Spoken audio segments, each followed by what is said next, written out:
অনেক তো হলো ইঁচড়ের নানান পদের রেসিপি। আজকে বানিয়ে নিই ইঁচড় দিয়ে কালিয়ার রেসিপি, একদম নিরামিষ, কম মশলা কম তেলে। আলু কেটে নিয়েছি, ইঁচড় নুন হলুদ দিয়ে হালকা সিদ্ধ করে নিয়েছি। আলুটাকে আগে নুন দিয়ে হালকা ভেজে নেব, তার মধ্যেই দিয়ে দেবো হচ্ছে ইঁচড়টা। নুন দিয়ে কিন্তু ভাজতে হবে। এদিকে মশলা হলুদ, জিরে, ধনে, কাশ্মীরি লঙ্কার গুঁড়ো, 2 চামচ জিরের গুঁড়ো আর লঙ্কার গুঁড়ো জল দিয়ে এটা পেস্ট বানিয়ে নেবো। এদিকে ইঁচড় আলু ভাজা হয়ে গেছে। তেজপাতা, শুকনো লঙ্কা, গোটা গরম মশলা, জিরা ফোড়ন দেওয়ার পর ফোড়ন ভাজা হয়ে গেলে কাঁচা লঙ্কা আর আদা বাটা দিয়ে দেবো।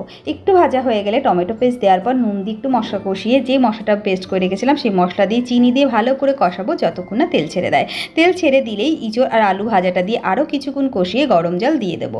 ঢাকনা দিয়ে ঢেকে 5 মিনিট এটা ফুটতে দেবো। তারপরে স্বাদ অনুসারে লবণ দিয়ে কিন্তু ঢাকনা দিয়ে ঢেকে ফুটতে দেবো। এরপরে ঘি গরম মশলা দিলে নামিয়ে নিলে রেডি হয়ে যাবে আমার এই নিরামিষ ইঁচড় কালিয়া রেসিপি। অবশ্যই একবার ট্রাই করবেন, আশা করব আপনাদের অনেক ভালো লাগবে। যদি ভালো লাগে সাবস্ক্রাইব করে দেবেন।